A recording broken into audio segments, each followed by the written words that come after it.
हाय दोस्तों, स्वागत है आप सबका हमारे चैनल किट्टूस 2.0 में। हमसे जुड़े रहने के लिए चैनल को सब्सक्राइब तथा बेल आइकन दबाना ना भूलें।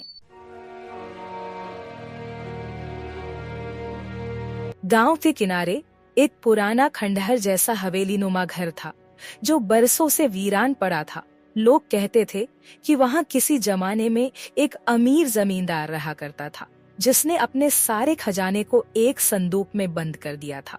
लेकिन जमींदार की मौत के बाद से वह संदूक किसी ने नहीं देखा। कुछ का कहना था कि वह संदूक मकान के तहखाने में छिपा हुआ है, तो कुछ का मानना था कि जमींदार ने खजाने की रक्षा के लिए उसने बिच्छुओं का पहरा लगा दिया था। उस हवेली के पास से गुजरते समय लोग अजीब डर का अनुभव करते थे। रात को तो कोई उधर जाने की हिम्मत ही नहीं करता। इस रहस्य और डरावनी कहानी ने हवेली को और भी भयानक बना दिया था। रामलाल, गांव का एक साहसी नौजवान, अपनी जिज्ञासा और निडर स्वभाव के लिए जाना जाता था। वह इन अफवाहों पर विश्वास नहीं करता था।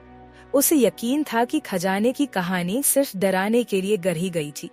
एक दिन उसने अपने दोस्तों से कहा, हमें उस हवेली की सच्चाई जाननी चाहिए। अगर वहाँ सच में खजाना है तो वह हमारे गांव की किस्मत बदल सकता है। रामलाल के 4 दोस्त मोहन, रवि, गोपाल और शंकर पहले तो झिझके, लेकिन रामलाल की दृढ़ता देखकर तैयार हो गए। अगली रात चांदनी के उजाले में वे सब हवेली पहुँचे। हवेली का मुख्य दरवाजा जर्जर हो चुका था। जब उन्होंने उसे धकेलकर खोला तो एक भयानक आवाज हुई, मानो हवेली उनकी मौजूदगी को महसूस कर रही हो। अंदर का माहौल ठंडा और भयावह था। चारों ओर धूल और मकड़ी के जाले फैले हुए थे।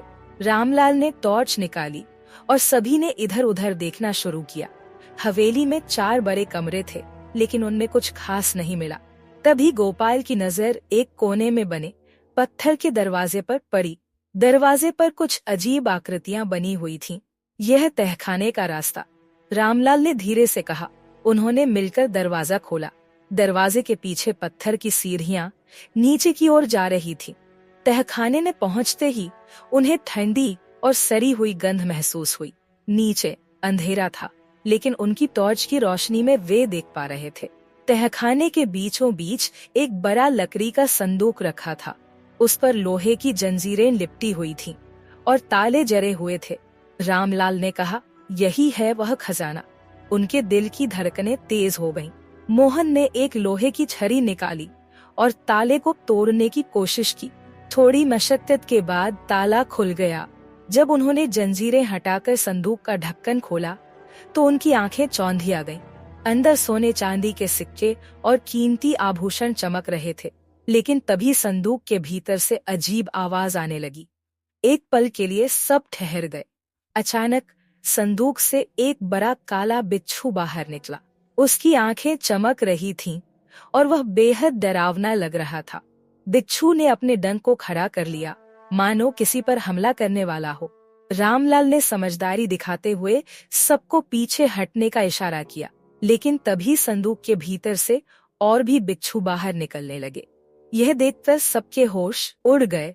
रामलाल ने चिल्लाकर कहा, भागो यहाँ से, यह खजाना अभिशप्त है।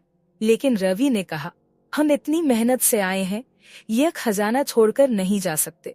उसने सिक्कों को उठाने की कोशिश की, लेकिन तभी एक बिच्छू ने उसे डंक मार दिया। रवि दर्द से चिल्लाने लगा और वहीं गिर पड़ा। इस घटना ने बाकी दोस्तों को और डरा दिया। वे सब रवि को उठाकर तहखाने से बाहर भागे।